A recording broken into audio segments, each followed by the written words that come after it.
So welcome to the FARA Preliminary Physics Assessment Task 2 video. And so what we're going to do now is, I'm just going to write Mr. Dodds. And I'm going to take you through the answers to this assessment task.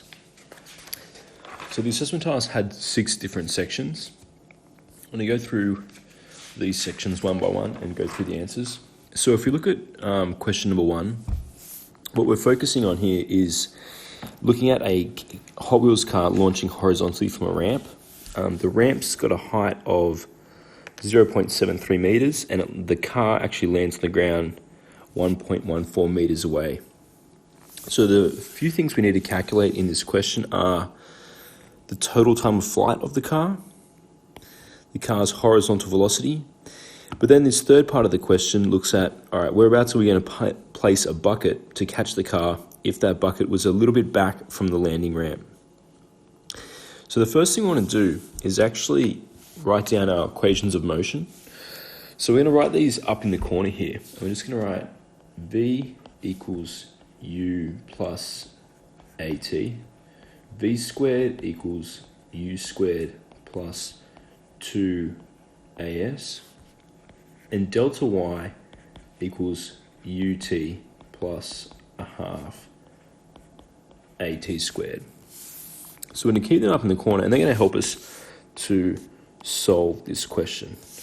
So the first thing we want to write down after we've done that is what actual values do we have? Well, we have the height, so we actually do have delta Y, and that equals 0.73 meters.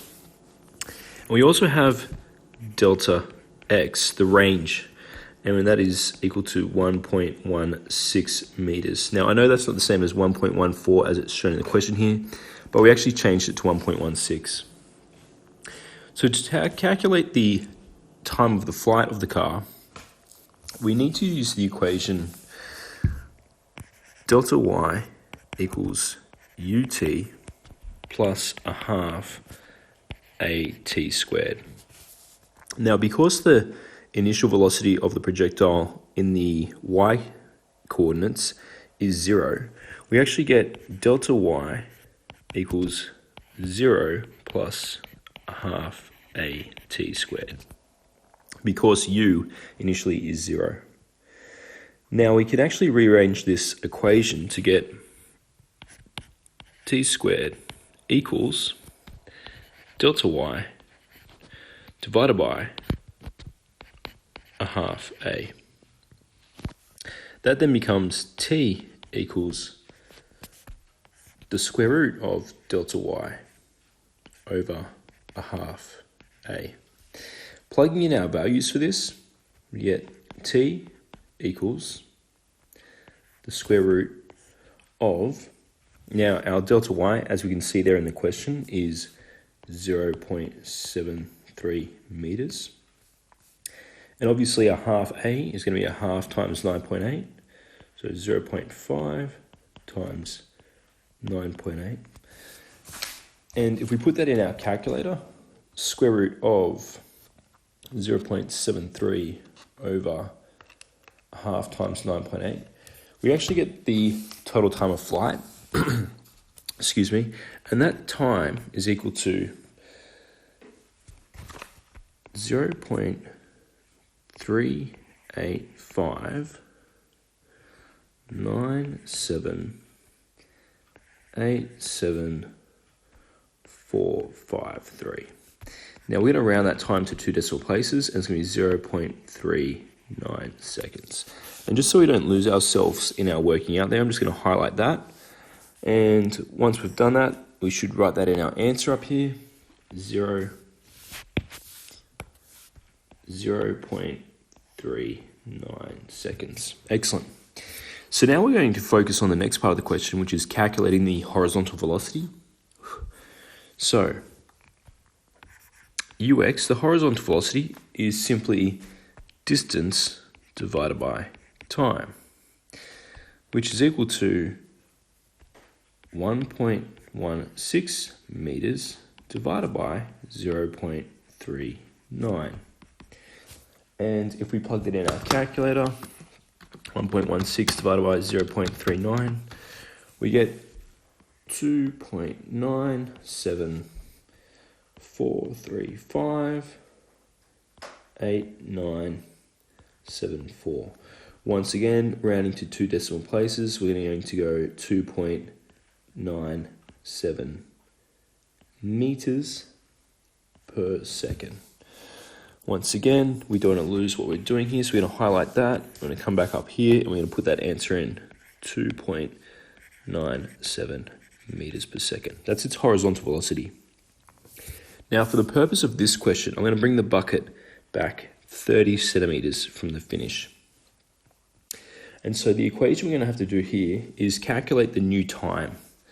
So I'm just going to jump in here. All right. Calculating new time. And to do that, it's actually quite simple. We're actually going to get what the projectile used to go, which is 1.16 meters, and take off 30 centimeters. So we're going to go 1.16 meters less 0.3 meters equals, and the answer is going to be 0.86 meters. So that's our new range.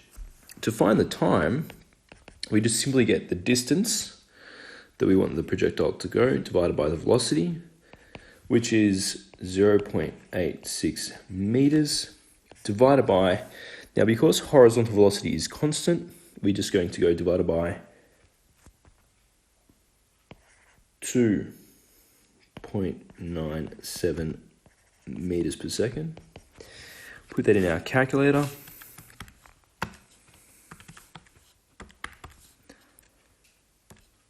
And our new time there is 0.289 blah, blah, blah, which will round to 0.29 seconds. So that is our new time. From our new time, we need to calculate our new height, which is the height the projectile will fall in that time. So what we're going to do now is we're going to go delta y equals ut plus a half at squared. Now we already established at the start of the question that u is 0. So we go 0 plus a half times 9.8 times 0.29 squared. And if we put that in our calculator, we go 0.5 times 9.8 times 0.29 squared. We get 0.41209 meters. So the projectile will fall that far. Now we need to be careful here because the projectile has fallen that far, we actually need to then take that off the initial height, which is 0.73 meters, to actually find the height of the bucket above the ground. So you're going to go 0.73 minus 0.41209 equals, and we get 0.31791 meters, which we're going to round to 0.32 meters up. So the bucket's going to be 32 centimeters off the ground there. So we're just going to highlight that answer, and there we go. So that's question 1 fully worked out. Hopefully you get the car in the bucket. We're now going to move on to question